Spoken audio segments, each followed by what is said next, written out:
வணக்கம். நம்முடைய நலம்பொடி எப்படி பயன்படுத்துறது அப்படின்னு சொல்கிறேன். முதல்ல இதை வந்து ஒரு கண்ணாடி பாட்டிலில் வந்து தட்டி வைங்க. பிளாஸ்டிக் டப்பாவிலெல்லாம் போட்டு வைக்காதீங்க. எப்போவுமே ஹெர்பல் ப்ராடக்ட்ஸ் வந்து கண்ணாடி பாட்டிலில் தான் வந்து பாதுகாக்கணும்.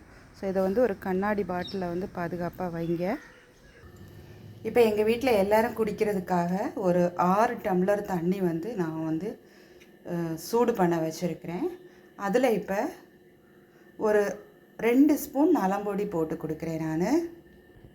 நான் இந்த ஸ்பூனுக்கு ஒரு ஆவரேஜாக ஒரு 2 ஸ்பூன் போடுறேன். ஏன்னா இது 6 டம்ளர் தண்ணி 2 நேரம் குடிக்கிறதுக்காக, காலையிலைக்கும் ராத்திரிக்குமாக இதை நான் வந்து வச்சுருக்கிறேன். பாருங்கள், இந்த அளவு போதும். ரொம்ப கவியெல்லாம் வேண்டாம். அடுத்து எடுக்கிறத கொஞ்சம் கம்மியாக எடுத்துருக்கிறேன். இப்படியே இது கொதிக்கட்டும்.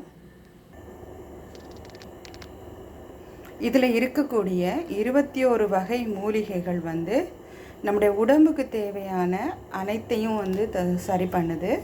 உள்ளுறுப்புகள் எல்லாம் சரியாக செயல்படுறதுக்கு உதவி பண்ணுது. குறிப்பாக இந்த மாதிரி கொதிக்க வச்சு ஆற வச்சு குடிக்கிறதுனால உடல் எடை அதிகமாக இருக்கிறவங்களுக்கு அது ரொம்பவே சீக்கிரம் வந்து கம்மியாகுது. அடுத்து சுகர் பேஷண்ட்ஸ் இருக்காங்க இல்லையா, அவங்களுடைய சுகர் லெவல் வந்து நார்மலுக்கு வந்துடுது.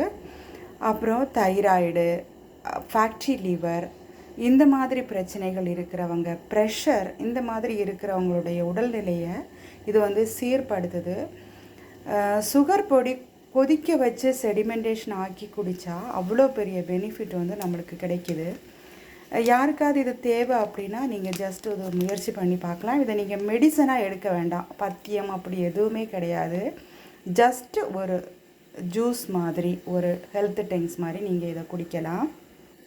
பாருங்கள், இப்போ நல்லா வந்து கொதிக்க ஆரம்பிச்சிருச்சு. கொதிக்கும்போது கொஞ்சம் பொங்கி வரும். அப்போ தீயை வந்து சிம்மில் வச்சுருங்க, அப்படியே விடாதீங்க. இப்போ நம்ம கொஞ்சம் தீயை கூட்டி கொடுத்தோம்னா நல்லா பொங்கிடும். இப்படி பொங்கும்போது ஜஸ்ட்டு அதை அப்படியே ஆஃப் பண்ணி விட்டுருங்க. வேறு எதுவுமே செய்ய வேண்டாம். ஆஃப் பண்ணிவிட்டு அப்படியே ஒரு மூடி போட்டு மூடி வச்சுருங்க. ஒருவேளை மட்டும் குடிக்கிறவங்களா இருந்தால் முந்தின நாள் ராத்திரியே இந்த மாதிரி போட்டு வச்சுட்டு மறுநாள் காலையில் எழும்பின உடனே நீங்கள் வெறும் வயிற்றில் இதை குடிங்க. 2 வேளையும் குடிக்கிறவங்களா இருந்தால் காலையில் எழும்பின உடனே ஒரு தடவை, அதுக்கப்புறம் நைட்டு வந்துட்டு சாப்பிட்றதுக்கு முன்னாடி ஒரு 10-20 நிமிஷத்துக்கு முன்னாடி ஒரு தடவை இதை ஒரு கிளாஸ் குடிச்சிட்டு சாப்பிடுங்க.